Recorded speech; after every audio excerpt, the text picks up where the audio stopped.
right, good morning, everyone. Can everybody hear me okay? Good. So there were just four quick topics that I wanted to talk about, and we can take as much time as we need or any questions.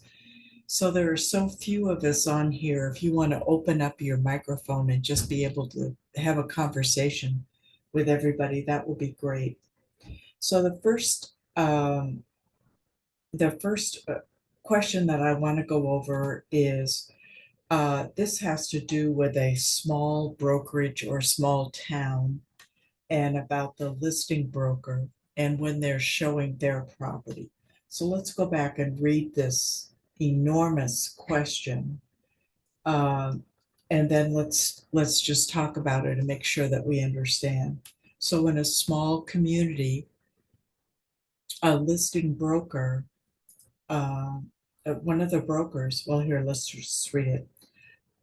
I'm wondering if there is anywhere besides the RCWs where it plainly explains to a buyer that showing them a home is considered brokerage services and therefore a service agreement must be signed before showing.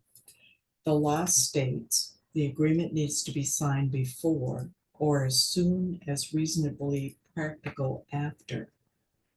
In our small market, we have a very small town with less than 8,000 people. That sounds like Chelan, but it isn't. We have just had an experience where one of our brokers was contacted by someone who wanted to view a home, and it was not that listing broker. That broker was not the listing broker, but it was somebody in our brokerage. The broker says to the potential buyer, I could show you that home, but there is a new Washington state law that requires we have signed brokerage services agreement before I can provide you with services. This agreement can be tailored for a mutual comfort, exclusive, non-exclusive for this specific property. Buyer flat out refuses to sign a 3-page legal document to view a home. Due to our policy, and I'm assuming that's our office policy, the broker had to turn the potential buyer away. Since it's a small town, within the hour, another showing is scheduled at our listing by a broker from a different brokerage. The listing broker, aware of the situation, was under the impression it was the same potential buyer scheduling a showing with a new broker. Now, we have no way of knowing for certain that this broker from the other brokerage went ahead and showed the house without a signed agreement, but it certainly appears that way. Naturally, our broker is disappointed they lost a potential buyer in that situation where a potential customer has reached out and said, I want to see this house, but I don't want to sign. Could be considered reasonably practical to wait until after the first showing when it's the last minute. Is there something somewhere other than directing the public to interpret the RCWs? Let me just pull this up. Where it's spelled out both for consumers and our competitors that showing a home, if it's not your listing, that it requires a signed buyer brokerage services agreement. It is most alarming to think we could potentially continue to lose potential buyers in the future, similar situation to other brokers who do not interpret the law the same way. An additional question would be, could the broker within our office instead have reached out to the listing broker directly and asked them to show their listing to this buyer? That is a really great question, that last part. But first, they're going to answer everything else that they've asked here. Oh, I'm sorry. They go right to the listing broker. The listing broker can certainly show the seller's home to any buyer without the buyer signing a buyer brokerage services agreement. This is because listing agent already has a service agreement in place with the listing broker's client, the seller. Listing agent should not enter a buyer brokerage services agreement with a buyer unless the listing agent intends to and has permission from the seller and the buyer to serve as a limited dual agent. If the listing broker shows the home, however, the buyer will be unrepresented in any transaction unless the buyer subsequently signs the BBSA with another broker and listing agent agrees that any compensation earned by showing the property to the buyer will be paid to the buyer broker. And there's more. DB's approach to this with the brokers in the office is correct. DB's requirement for BBSA conform to state law. So when we say it's really important that you get a buyer's brokerage services agreement as soon as possible, that is the law. The offer to show a buyer a home should require a buyer to sign a BBSA and can be limited to that house only. So not only could we have used that it is not specific, I mean, to the, you're not exclusive is the word I'm looking for, but there is a limitation, and you can even further define that as that residence or that house only.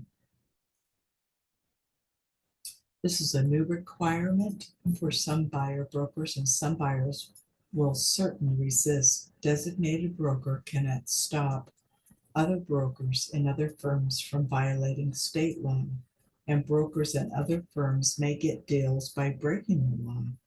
Time will tell if those bad actions catch up with them or not. Some brokers tell buyers, such as this one, that if they want to work with a buyer whose first act is a violation of state law, then the buyer should work with another broker. If the buyer wants to work with a broker who tries to comply with the law, then the broker requires the buyer to sign the buyer brokerage service agreement before showing, and point out that the BBSA covers the one specific property only, if that's the only way that you can get that to work. When the NAR settlement takes effect in August or September, every NAR member will be prohibited from showing a house to a buyer unless the broker has a buyer agency agreement in place. NAR members who violate that rule will be subject to discipline. So we know that Keller Williams has given permission if the designated broker is not a member of the NAR, then they don't have to do that. However, our broker is at this time.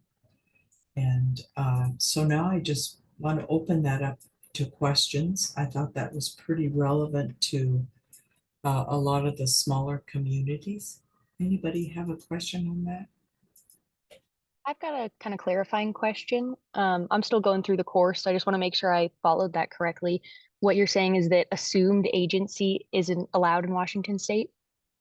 That's with the new NAR law that was passed.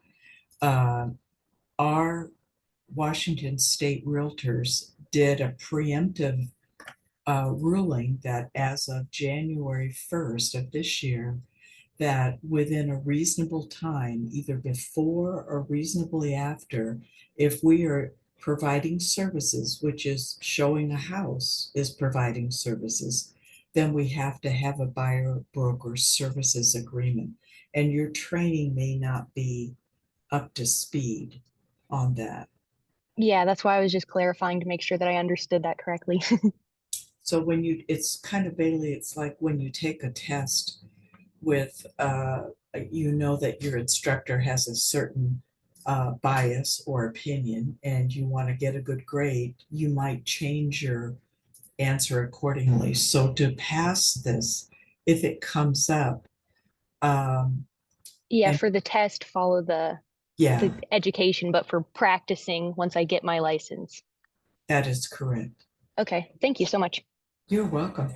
Any other questions or clarifications? Okay. And once again, August or September, when they finalize that thing, then the Department of Licensing, because it will be a national, will go into effect.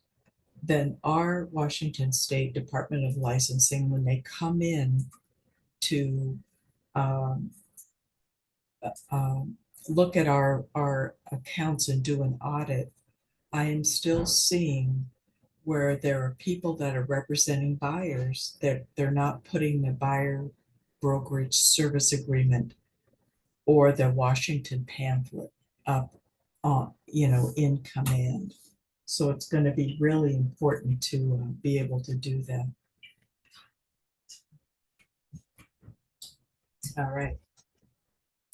So, next question. This one I thought was real interesting because I uh, hadn't really thought about this one before. Um, but this is where it clarifies um, in a listing agreement. Oh, and I meant to have that up. Hold on for me just a second and let me get this document up so that we can.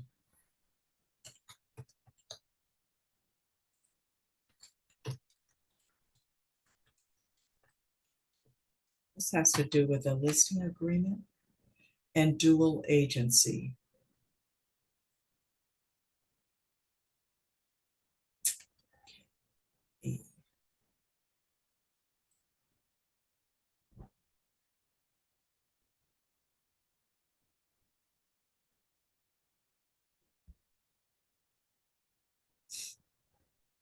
Okay, so I want to read this and then I want to pull over a listing agreement so that we can see it.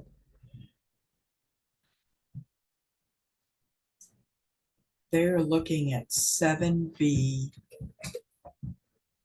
2Is.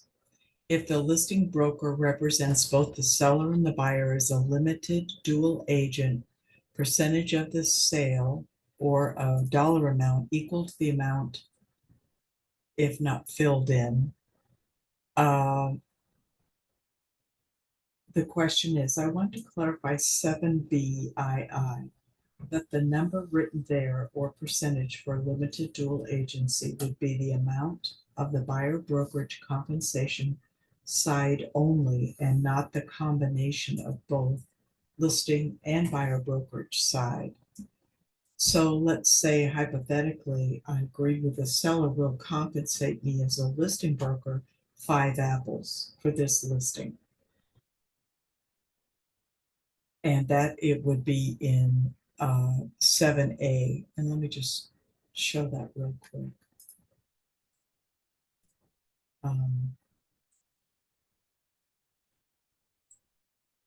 so what they're saying is 7B2, when you put a figure here, a percentage or a dollar amount, that is if you uh, become a dual agent.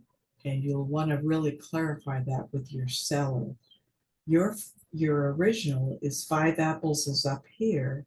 And then if they agree to 3 apples on the buyer broker side, if you're a dual agent. So let's go back and look at that.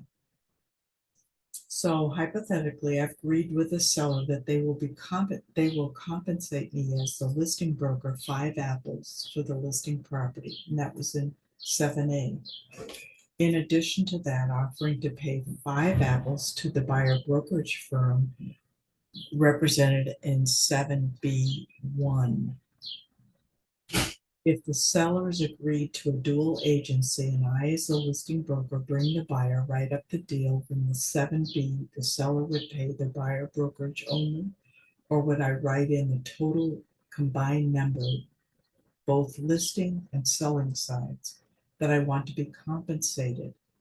My understanding is that if I fill out only the buyer brokerage compensation here, if I want a different amount on the buyer's side, instead of the 5 apples offered, let's say 3 apples, then I would put 3 apples in 7B and not 8 apples, which would be the total listing of the buyer size of the scenario. If I leave the blank the line blank, then it defaults back to 5 apples brokerage fee. Then I receive the total of 10 apples at closing. Okay. So the broker's interpretation is correct. The amount identified in 7B, 2 dots, 2 I's for the dual agency would be added. If the broker wants a total of 8 apples, then the compensation for being a dual agent, then using the numbers above, the broker should identify 5 apples in 7A1 and 3 apples in 7B2. So this is saying right here, if I'm the listing broker and I ask for 5 apples right there, okay. If the buyer is not represented in the buyer brokerage firm, the listing firm shall be equal to 7A if not filled in. Okay, right here, buyer brokerage is, let's say that's, they agree to 5, and then down here, if I want to give them a break, then that's the way this question was asked. Any questions on that?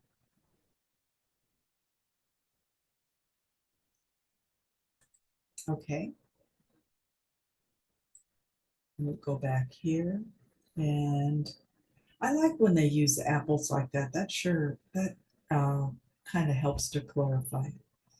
Okay, the next one is, oh, okay, so some people inherited uh, property, family members, and they've inherited their names on the title, and then they're fixing it up and they're going to sell it. Do they need to do a Form 17? What would be your answer on this?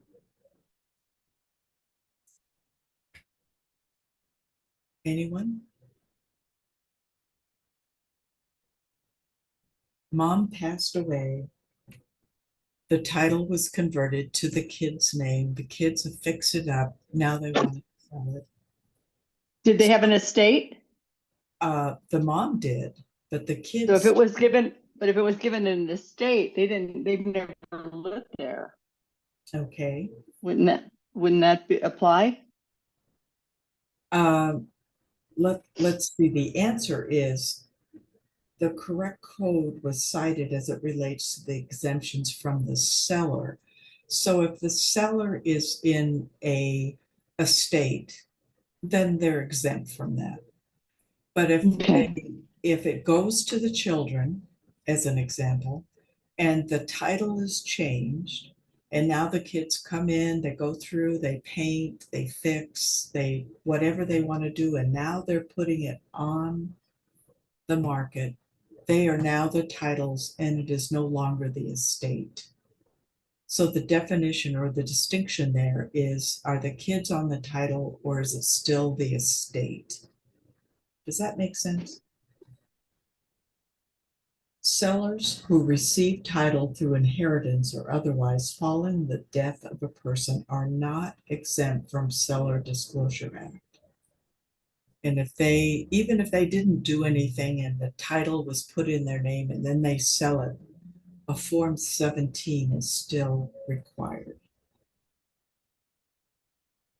And right here, So we should advise them not to put it in their name and sell it as the estate, even if they're fixing it up, because then they're paying taxes. yes, I mean, I would think an estate lawyer would help them with that. But Mm-hmm. if the title to the property was still held in the name of the estate, such that title would be conveyed to the buyer by the signature of the state's personal representative, then the transaction would be exempt. Okay. Because it went ahead and they put it in the kid's name. I don't know what the deal was, but I thought that was a real good distinction. If it's still in the name of the state, you're exempt. If it goes through and you get new kids, get title, then they need a Form 17, even if they've not lived here and they just maybe hired somebody to come in. most of the answers would be don't know, Mhm. but they would still need to fill one out. Okay, any questions or comments on that? Mhm.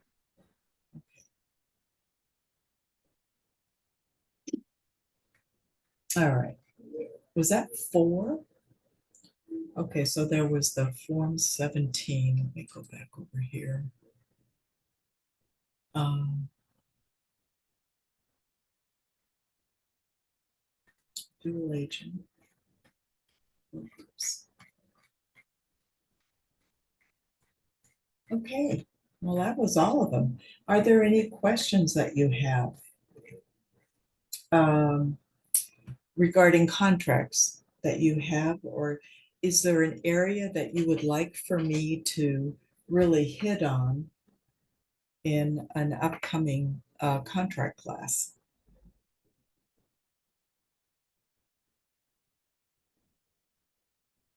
Okay, if there are no comments, then I'm going to go ahead and end this.